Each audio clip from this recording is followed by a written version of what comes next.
કેટલાક દર્દીઓ અઘરા હોય છે, કેટલાક દર્દીઓને આપણે જોતા વખતે જ ખબર પડી જાય કે આને શું પ્રોબ્લેમ છે. આજે લગભગ 47 વર્ષ ને 4 મહિના થયા રાજકોટમાં મારી પ્રેક્ટિસને. આ સમય દરમિયાન ઘણા બધા દર્દીઓની સારવાર કરી છે. પણ કેટલાક એવા દર્દીઓ છે ને આજની તારીખમાં પણ હું એને યાદ કરું છું. ઘણા કારણોસર યાદ કરું છું. ઘણા સાથે મારે ફેમિલી રિલેશન થઈ ગયા છે. ઘણાને મેં અનએક્સપેક્ટેડ જીવ બચાવ્યો છે. તો આશા એ લોકોના સગાવાલાને આશાનો એને સારું થઈ ગયું છે. ઘણા દર્દીઓ એવા છે કે મેં પહેલાં ક્યારે એવા દર્દીઓની સારવાર ન કરી હોય છતાં સારું થઈ ગયું હોય. હવે જે શરૂઆતના દિવસોમાં હું સામે મોટી ટાંકી પાસે વિજય નિવાસ નામના મકાનમાં 150 રૂપિયાના ભાડાથી રહેતો હતો. જ્યારે મેં રાજકોટમાં મારો નર્સિંગ હોમ ચાલુ કર્યો ત્યારે એક બાપુના બાવલા પાસે ઘડિયાળની દુકાનવાળા ભાઈ એના દીકરાને લઈને આવ્યા. છોકરાને શું પ્રોબ્લેમ હતો કે પેન્ટ અને જે એની જીપ હોય, પેન્ટને જે બંધ કરવા માટેની આપણે પેશાબ કરતી વખતે જે ખોલીએ એ જીપ છે, એ ખોલતી વખતે એની જે પેશાબ કરવાનો જે પેનિસ હોય એની ચામડી એમાં ભરાઈ ગયેલી. જીપ આપણે જે ખોલીએ ને એમાં. એટલે એ કે સાહેબ આ જુઓ ને. મેં કીધું ભાઈ આ તો હું તો એમડી છું હાર્ટ ને ડાયાબિટીસને. તો કે એક ડૉક્ટર પાસે ગયા હતા તો એને એમ કીધું કે આની તો સર્જરી કરીને ચામડી કાપવી પડશે. એટલે મેં એને પૂછ્યું, મેં કીધું આ તમે જે ચામડી ભરાઈ ગઈ એ કેવી રીતે ભરાઈ ગઈ, ખોલતી વખતે કે બંધ કરતી વખતે? એટલે એ કે સાહેબ ચેન પેશાબ કરવા માટે ખોલતો હતો જણ અથવા તો બંધ કરતો હતો ત્યારે એની ચામડી અંદર આવી ગઈ. એટલે જે સ્થિતિમાં ચામડી આવી ગઈ હોય એનાથી તમે ઉલટું કરો તો તરત એ નીકળી જાય. એટલે ચેન ઊંચી કરતો હતો અને એનું જે પેશાબ કરવાનો જે પેનિસ છે એમાં ચામડી ભરાઈ ગઈ. એટલે મેં આમ જોયું, મેં કીધું શું કરું, વિચાર કરતો હતો ને. ઊંચી કરશું તો વધારે ચામડી અંદર આવશે. એટલે મેં જોર કરીને નીચી કરી નાખી તો ચામડી નીકળી ગઈ. અને એનો દીકરો અને બાપા બે ખુશ થઈ ગયા. મને કે સાહેબ આની સર્જરી કરવાની હતી અને તમે તો 1 મિનિટમાં આનું સોલ્યુશન લાવી દીધું. મેં કીધું ભાઈ એવું છે ને કે કોઈ પણ વસ્તુમાં મુશ્કેલી થઈ હોય અથવા તો પ્રોબ્લેમ થયો હોય એનો તો તમે રિવર્સમાં કંઈક કરો. ધારો કે તમે આજે શિયાળો છે, સ્વેટર ઘણીવાર આપણે પહેરતા હોય ચેનવાળા, તો આમ ઉપર ચડાવીએ અને ઘણીવાર અંદરના ભાગમાંથી કપડું ભરાઈ ગયું હોય તો ઉપર ન ચડે. પછી તમારે એને ઊંધું ઉતારી અને એમાંથી કાઢવું પડે. તો આ એક વાત થઈ. હવે મારો બીજો યાદગાર દર્દી છે એ થાનનો છે. થાનના એક ડૉક્ટર એ 80ના દાયકામાં એ દર્દીને લઈને મારી પાસે આવ્યા અને એમ્બ્યુલન્સમાં બાટલો ચાલુ ને પહેલાં તો હું સીધો એમ્બ્યુલન્સમાં જતો. એ 108 જેવું કાંઈ હતું નહીં. એટલે દર્દીના સગા હોય ને ડ્રાઈવર હોય ને ભેગો કદાચ ડૉક્ટર હોય. એટલે અંદર જઈને મેં તપાસ્યું. મેં કીધું આમાં તો કંઈ નાડી બાડી તો આવતી નથી, બીપી તો 0 છે. તો મેં કીધું હવે આમાં તો મારાથી શું થઈ શકે? એ સગાવાલા કે સાહેબ ટ્રાય કરો ને જે થાય. એટલે મેં એને દાખલ કર્યો ને એ જમાનામાં તો કંઈ એન્જિયોગ્રાફી ને એવું કંઈ હતું નહીં. કાર્ડિયોગ્રામ કરવાનો ઇવન ઇકો પણ નહોતો. એટલે નોન એડ્રેનાલિન ડ્રીપ, એડ્રેનાલિનના ઇન્જેક્શન આવે છે જેનાથી બીપી વધી શકે. એટલે નોરેડિલાની ડ્રીપ ચાલુ કરી, સ્ટીરોઇડના ઇન્જેક્શન આપ્યા, ઓક્સિજન આપ્યો અને દર્દીને આઈસીયુમાં દાખલ કર્યો. 1 દી, 2 દી, 4 દી, 6 દી, ધીમે ધીમે બીપી લેવલ આવતું ગયું. કાર્ડિયોગ્રામ પણ સેટલ થવા માંડ્યો અને 1 મહિના પછી ઓલરાઇટ થઈ ગયો એ દર્દી. પછી ડિસ્ચાર્જ કર્યો એટલે એ 2-3 વખત ફોલોઅપ માટે આવ્યો અને એ જમાનામાં તો શું સોર્બિટ્રેટ અને ડિસ્પિરિન 2 દવા આવતી. એટલે કોઈ વાર એ બીજા એના સગાવાલાને લઈને આવે એટલે આપણને એમ કહે કે સાહેબ હું સોર્બિટ્રેટ તમારી ગોળી અને આ ડિસ્પિરિનની ગોળી ખાઉં છું, પોતે બતાવે નહીં. અને આવી રીતે લગભગ 25 વર્ષ ચાલ્યું ને એ ઓલરાઇટ હતો. પછી એક બીજો દર્દી આવ્યો, એ બગસરાથી રાતના 2 વાગે આવ્યો. એ પણ આજની તારીખમાં મને બહુ યાદ આવે છે. એટલે એનું પેટ ભંબોળ થઈ ગયેલું ને ઉલટી થાય ને પેટમાં દુખે ને પેટમાં કાંઈ રહે નહીં અને ગેસ છૂટે નહીં, બીપી ડાઉન થઈ ગયેલું. એટલે મેં એને તપાસી, મેં કીધું ભાઈ આમાં તો આંતરડાનો પ્રોબ્લેમ છે. એટલે મેં કીધું કદાચ આંતરડું ફાટી ગયું હોય કે ઇન્ટેસ્ટાઇનલ ઓબ્સ્ટ્રક્શન થઈ ગયું હોય એવું લાગે છે. એટલે એ જમાનામાં તો સ્ક્રીનિંગ મશીન હતું મારી પાસે.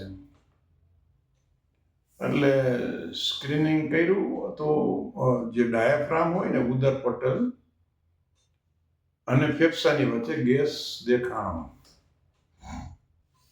એટલે તમારું આંતર જો ફાટી ગયું હોય, પરફોરેશન થઈ ગયું હોય તો ગેસ અંડર ડાયાફ્રામ તમને દેખાય. એટલે ડાયાફ્રામ અને જે ફેફસા વચ્ચેનો જે ડાયાફ્રામની નીચેનો ભાગ છે ત્યાં ગેસ ભરાઈ જાય, ઉપર તો ન જાય પણ આપણે એને કહી શકીએ કે ફેફસાના નીચેના ભાગમાં ગેસ ભરાય. એટલે એ આપણે માનીએ કે આ પરફોરેશન છે.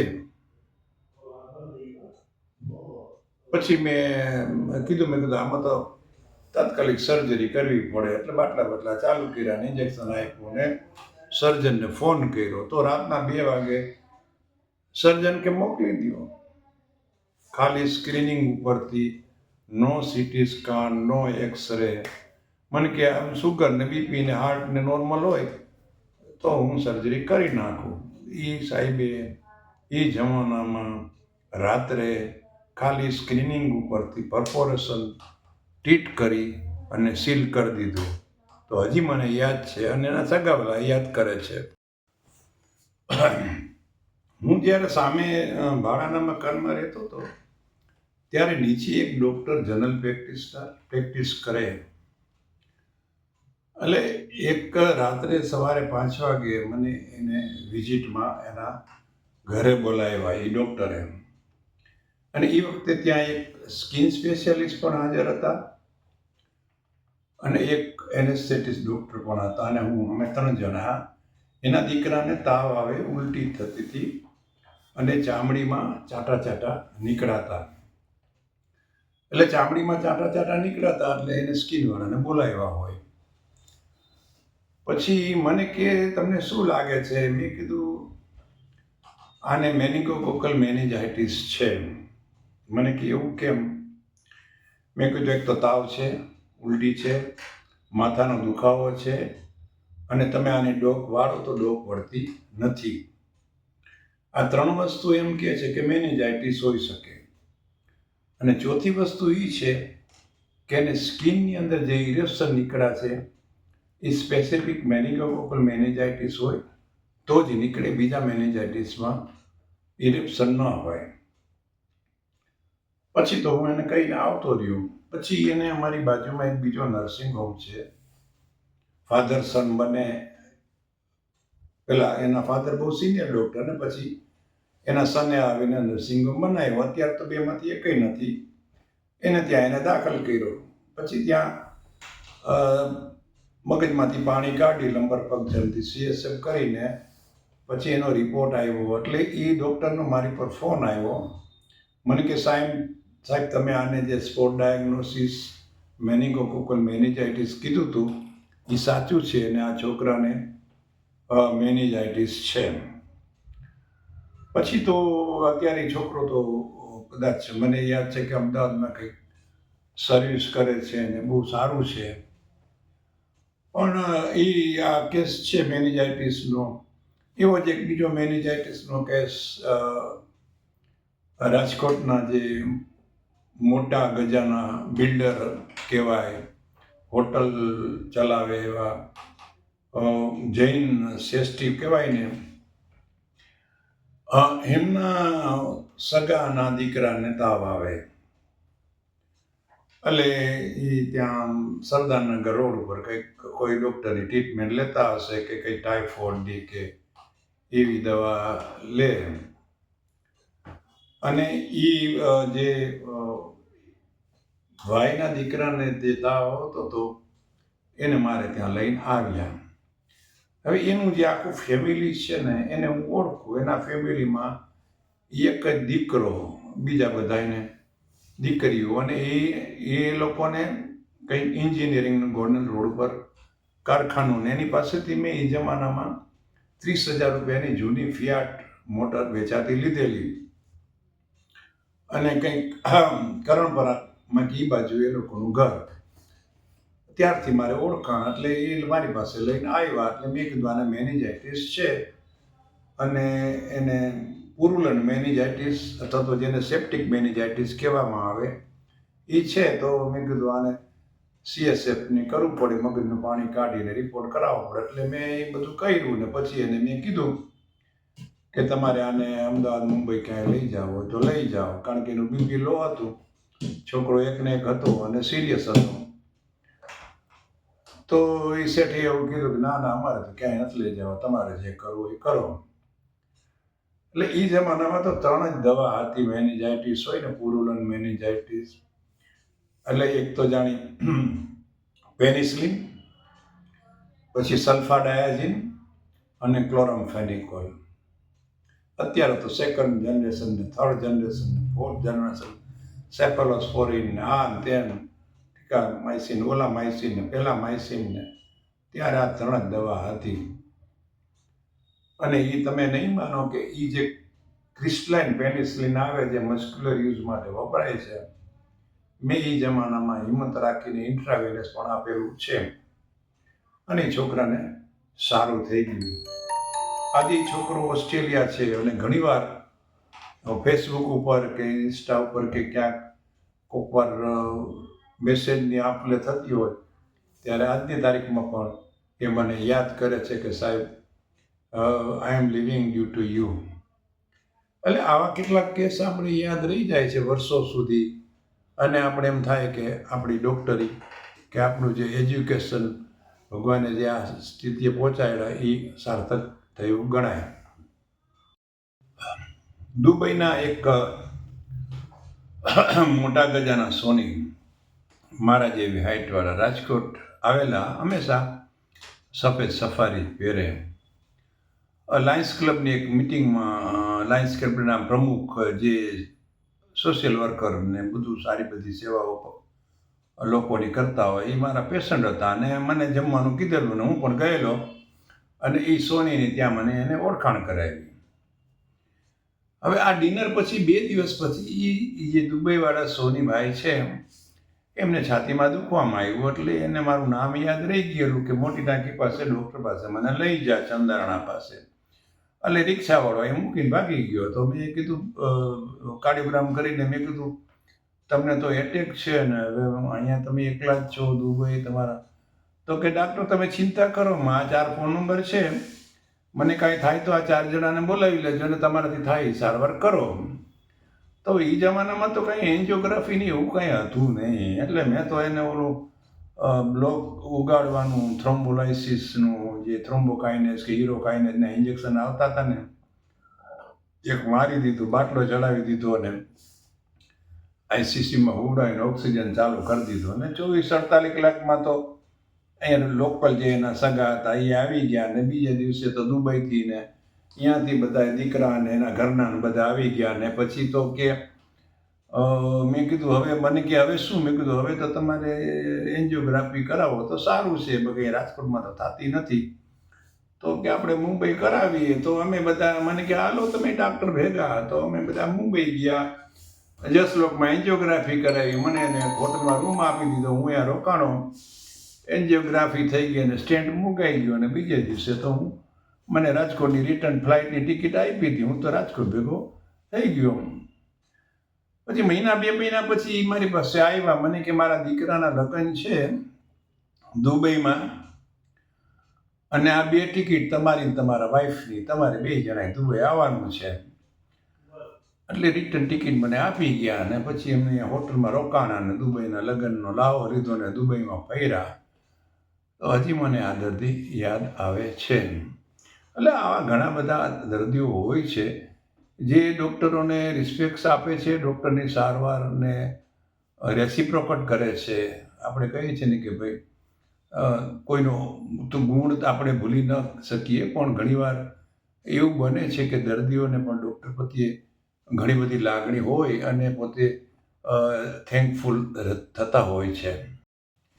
એક રણછોડનગરમાં ડૉક્ટર પ્રેક્ટિસ કરે ને મારા મિત્ર થઈ ગયેલા. એ તો અત્યારે તો હયાત નથી, બહુ દારૂ પીતા હતા ને નાવ ઇઝ એક્સપાયર્ડ.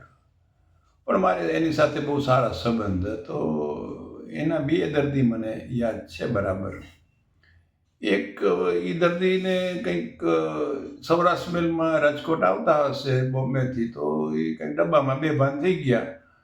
તો આ ડૉક્ટર છે એ ભાઈને મારી પાસે લઈ આવ્યા. એટલે મને કે સાહેબ જુઓ ને, આ તો અનકોન્શિયસ છે ને આનો કોઈ સગાવાલા છે ને કાંઈ હિસ્ટ્રી નથી, શું થયું મને કાંઈ ખબર નથી. એટલે મેં તો એને સીધો ગ્લુકોઝનો બાટલો ચડાવી દીધો. મને યાદ આવ્યું જ્યારે હું ભણતો ને MD, ત્યારે સેસિલ લોબની બુકમાં લખ્યું હતું કે કંઈ પણ અનકોન્શિયસ કે કોમેટોસ પેશન્ટ્સ હોય, બેભાન હોય ને, એને કાંઈ ન કરો તો ગ્લુકોઝ ચડાવી દેવાનો. તો મેં તો ગ્લુકોઝ ચડાવ્યો, ત્યાં તો બાપા ભાનમાં આવી ગયા. મેં કીધું શું થયું? તો કે મેં રસ્તામાં ડાયાબિટીસનું ઇન્સ્યુલિનનું ઇન્જેક્શન લીધું હતું, મારી પાસે નાસ્તો નહોતો, એટલે હું બેભાન થઈ ગયો. તો હજી મને આ દર્દી યાદ છે. બીજા એક કંઈક મૂળજી નાનજી ટ્રાન્સપોર્ટવાળાના મેનેજરને એ ડૉક્ટર મારી પાસે દાખલ કરી ગયા હતા. એ બહુ સિરિયસ. મેં 1.5 મહિનો સારવાર કરી, નોરડિયાને ડ્રીપ ને ઓલું આપ્યું ને તેલું આપ્યું અને બીપી વધે જ નહીં, અને માંડ કરીને સારું થઈ ગયું. 1.5 મહિના પછી મેં એને ડિસ્ચાર્જ કરવાના હતા સવારે, ને મેં એને કીધું કે આપણે કાલ સવારે તમને રજા દેવાની છે. તો વહેલી સવારે 5 વાગે મારો માણસ મને ઉપર તેડવા આવ્યો. એ વખતે હું હોસ્પિટલ ઉપર રહેતો હતો. તો મને કે હાલો ને સાહેબ, ઓલા બાપા કંઈ બોલતા નથી. તો હું તો નીચે ગયો, તો બાપાનું પૂરું થઈ ગયું. તો મેં એને સ્પંજ કર્યું ને CPR કર્યું ને શોટ માર્યા ને ઇન્જેક્શન માર્યા, પણ કાંઈ મેળ પડ્યો નહીં. હવે એ તો ઓલા ટ્રાન્સપોર્ટના મેનેજર હતા, એને કચ્છ બાજુના હશે કોઈ સગાવાલા નહીં. તો એ તો ડેડ બોડી લઈને વહી ગયા. મારું બિલનું કાંઈ ઠેકાણું નહીં, મને કંઈ પૂછ્યું નહીં. અને એ જમાનામાં તો શું, હવે 1.5 મહિનો રાખ્યા ને કંઈક 10-12 હજારનું બિલ હતું. તોય 3-4 મહિને પછી 10-12 ફોન કર્યા ત્યારે એ 15,000 ને કંઈક 10,000 દઈ ગયા. એટલે આવું થાય ઘણીવાર. આપણે ઓલું શું કહેવાય કે દળીને ઢાંકણીમાં એના જેવું છે ભાઈ. ઘણીવાર તમે ખૂબ મહેનત કરી હોય, મજૂરી કરી હોય, અને રિવોર્ડ મળવાને બદલે અચાનક આવું કંઈક બની જતું હોય છે. અને પછી સગાવાલા તમે ગમે એટલું કર્યું હોય સારું ને, પછી છેલ્લે આવું રિઝલ્ટ આવે એટલે કહેશે હવે આમાં શું પૈસા ને આનું શું ને. એ પછી એ લોકો દે ડોન્ટ કેર કે તમે શું કર્યું હતું, આટલા મહિના મહેનત કરીને તમે આટલો આખો સ્ટાફ તમારો ને આ બધું કર્યું, ઇન્જેક્શન માર્યા, એ બધું ભૂલી જાય. એટલે આવું છે મેડિકલ સાયન્સ કે ડૉક્ટરની લાઈફમાં પણ આવું બનતું હોય છે. હવે હમણાં હું રવિવારે કંઈક રાજકોટમાં છાતીના રોગોની કંઈક કોન્ફરન્સ હતી, તો હું પણ એમાં ગયો હતો. તો એક ડૉક્ટરે પોતાનું કંઈક લેક્ચર ચાલુ કર્યું ત્યારે બોલ્યો કે ઇમ્યુનોથેરાપી. બોલીને એમ કીધું કે આ તો નામ તમે કદાચ પહેલી વાર સાંભળ્યું હશે. પણ મારે એને શું કહેવું કે ઇમ્યુનોથેરાપી તો વર્ષો સુધી મેં રાજકોટમાં કરેલી છે. એની ટ્રાયલ પણ મને કંપનીવાળાએ કરાવી છે મારી પાસે. અને 1977-76-77માં VP ચેસ્ટમાં જઈને મેં એની 15 દિવસ દિલ્હીમાં રહીને ટ્રેનિંગ પણ લીધેલી છે. ઇમ્યુનોથેરાપી એટલે તમારે શેની એલર્જી છે એના ઇન્જેક્શન મારીને શોધવાનું. તમને શ્વાસ ચડતો હોય કે અસ્થમા કે એલર્જીની તકલીફ હોય તો એટલે એલર્જીનો રિપોર્ટ તમે પછી બીપી ચેસ્ટમાં મોકલો કે ક્યોર ઓઇલમાં મોકલો, પછી એની વેક્સિન બનાવીને મૂકે એ લોકો, અને પછી એનો કોર્સ દર્દીને કરવાનો, અને 1x1000 1x100 ને એવી રીતે ગ્રેજ્યુઅલી કોન્સન્ટ્રેટ વધારતા જવાનું, અને અઠવાડિયે 1 ને 15 દિવસે 1 ને 20 દિવસે 1 ચામડીમાં ઇન્જેક્શન મારવાના. અને આવા અસ્થમાના મારા 3-4 દર્દીઓને મેં સાવ કમ્પ્લીટલી ક્યોર કરી દીધેલા છે ઇમ્યુનોથેરાપીથી. એટલે ઇમ્યુનોથેરાપી નવી વસ્તુ નથી, વર્ષો સુધી મેં એની પ્રેક્ટિસ કરી છે, પણ એ બહુ માથાકૂટવાળું કામ હોવાથી હવે હું કરતો નથી.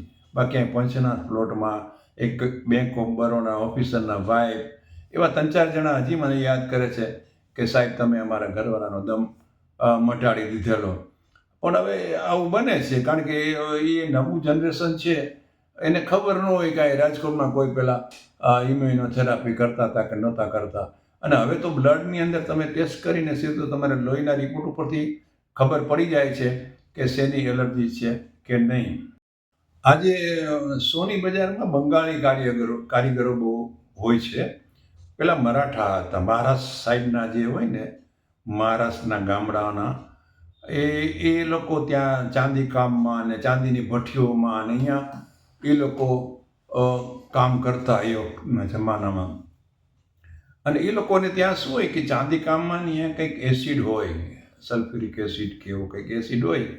એટલે એ 2 જણા, એક જ જણો, 2 જણાય નહીં, દારૂની અંદર એસિડ નાખી અને દારૂને સ્ટ્રોંગ બનાવવાનો, ઓલી જે કોથરીનો દારૂ આવતો હોય ને દેશી દારૂ, એની અંદર એ એસિડ નાખીને પી ગયો જણ. તો એને આખી અન્નળીને બધે તતડી ગયું અને અંદરથી બ્લીડિંગ થવા માંડ્યું ને મોઢામાં ચાંદા પડી ગયા. અને હવે એ જમાનામાં કંઈ ગેસ્ટ્રોએન્ટરોલોજિસ્ટનું નામે કોઈ સાંભળ્યું નહોતું કે પેટના રોગના નિષ્ણાત કોઈ ડૉક્ટર હોય ને ન હોય. એ કાં ફિઝિશિયન હોય ને કાં સર્જન હોય. એટલે એના જે શેઠ હોય ને, જે સોની, જેને ત્યાં આ મરાઠા કામ કરતા હતા, એ પડધરીવાળા 12 ભૈયા કે એવા કંઈક સરનેમવાળા હતા. અને બાપાની મેં સારવાર કરેલી, તો એને મારી પાસે લઈને મૂકી ગયા. એટલે મેં કીધું ભાઈ આમાં હું શું કરું, આ તો તમારે આલ્કોહોલ પીધો છે તો મારે તો આને પોલીસ કેસ ને એવું બધું થાય. તો કે સાહેબ કાંઈ કરવું નથી, ભૂલથી પીવાઈ ગયું છે. તો મેં તો એને શું કર્યું, રાઇસ ટ્યુબ નાખી દીધી નાકમાંથી, ઓલી ફીડિંગ ટ્યુબ આવે ને, રાઇસ ટ્યુબ નાખી દીધી અને બાટલા ચાલુ કરી દીધા. અને બીજું, એ વખતે તો શું ઓલા રેનિટીનના ઇન્જેક્શન આવતા, તો 8-8 કલાકે રેનિટીનના ઇન્જેક્શન, નળીની અંદર ઓલી ડાયજીન જેલ આવે પીવાની દવા, અને ઉલટીના ઇન્જેક્શન આવતા, સિક્વિલ ને એવું બધું, લાર્જેક્ટિલ ને સિક્વિલ ને પેરિનોમના ઇન્જેક્શન. હવે કોઈ આજના ડૉક્ટરોએ કદાચ પેરિનોમ કે સિક્વિલનું નામે નહીં સાંભળ્યું હોય. તો એ બધું ચાલુ કર્યું, બાટલા ચાલુ કર્યા, અને 5-15 દિને મહિનો થયા તો જણ સારો થઈ ગયો. તો એને ઓલું બધું ચાંદા બાંદા બધું ગળી ગયું, બધું કમ્પ્લીટ થઈ ગયું. અને પછી તો એ બાપા સોનીવાળાની બાપાએ આવ્યા, જણે આવ્યો ને બધાએ ભેગા થઈને મને ફૂલહાર કર્યો અને મારું સન્માન કર્યું કે સાહેબ તમે આ કેસ સારો કરી દીધો, આ કેસ કોઈથી સારો થાય નહીં. એટલે આવું બને છે, એવું કંઈ નથી કે બધા અઘરા દર્દીઓ જ હોય છે અને બધા સિરિયસ દર્દીઓ મરી જ જાય છે, એવું નથી. ઘણા દર્દીઓને સારું થઈ જાય છે. તમારે ખંતથી મહેનત કરવી પડે, એને પૂરા હમદર્દીથી, ઓલો નથી મરીજ કહેતા કે થોડી સારવારમાં થોડી લાગણી પણ ઉમેરો. હંમેશા આપણે સારવારમાં ખાલી ઇન્જેક્શનને બાટલા ચડાવવાને બદલે થોડી લાગણી ઉમેરીએ તો ઘણીવાર દર્દીની હિંમત આવી જાય, સ્ટેમિના વધી જાય, અને આપણી સારવાર બંને ભેગું થાય તો સારું થઈ જાય. અને ઘણીવાર દર્દીને બીવડાવવામાં આવે કે ભાઈ તું એન્જિયોગ્રાફી કરાવો ને તમે મરી જાય, તો એ બીકનો મારો મરી જાય. સરદાર બાજુના ગામડાના એક બાપુ મારે ત્યાં આવે ઘણા ટાઈમે બતાવવા. એટલે એ જે બાપુ બતાવવા આવતા, એટલે 50-60 વર્ષની ઉંમરના હશે. પછી એને કંઈક એટેક આવી ગયો, એટલે અહીંયા દાખલ કર્યા, ને હીરોકાઇનેસ ને બધું આપ્યું, પણ ભેગું થાય નહીં, સારું ન થાય ને દુખાવો ને એવું ચાલુ રહીએ. એટલે એ તો ખમતી દર હતા અહીંયા, ખેતી બેતી ના અંતે ને બધું બહુ જોરદાર એ લોકોને તો. એટલે મને કે સાહેબ શું કરશો? મેં કીધું ભાઈ બોમ્બે લઈ જવા પડે. તો મને કે ના બોમ્બેના ડૉક્ટરને અહીં બોલાવો ને. એટલે અમે જસલોકમાંથી ડૉક્ટર અશ્વિન મહેતાને અહીં બોલાવ્યા. ત્યારે તો અહીં રાજકોટમાં કંઈ એન્જિયોગ્રાફી ને એવું તો થતું નહોતું. એટલે અશ્વિન મહેતાએ આવીને કીધું કે ભાઈ આને તો એન્જિયોગ્રાફી કરવી પડે.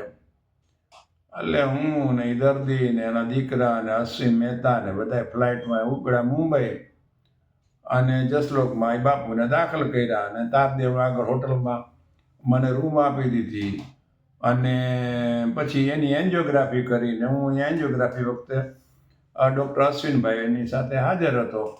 તો મને કે ચંદારણા આમાં તો છે ને અંદર બ્લડ ક્લોટ છે, એની જે કોરોનરી આર્ટરી હોય ને એમાં ક્લોટ થઈ ગયો છે. તો મેં કીધું સાહેબ શું કરવાનું? તો મને કે આમાં એન્જિયોપ્લાસ્ટી કે બલૂનિંગ કે એવું કાંઈ ન થાય, પણ કે આમાં છે ને અંદર હું એને હીરોકાઇનેસનું ઇન્જેક્શન નાખી દઉં છું એટલે એ ઓગળી જશે. એટલે ઇન્ટ્રાકોરોનરી એને ઇન્જેક્શન આપ્યું ને પછી બાપુને 4-5 દિવસ રાખીને રજા આપી દીધી. એ પછી બાપુ તો કેટલાય વર્ષ સુધી જીવા, ને આમાં એ ભંગડામાં એની વાડીએ શેરડી ખવાય જતા. અને એ બાપુના બાપુ એટલે મોટા બાપુ એ આવે એટલે મને પગે લાગે. હું કહું બાપુ તમે દરબાર માણા, તમે મારા કરતાં મોટી ઉંમરના, મને પગે લાગો. અરે કે ચંદારણા એક જ પાઈકો ચાકા મલકમાં, એવું કહે.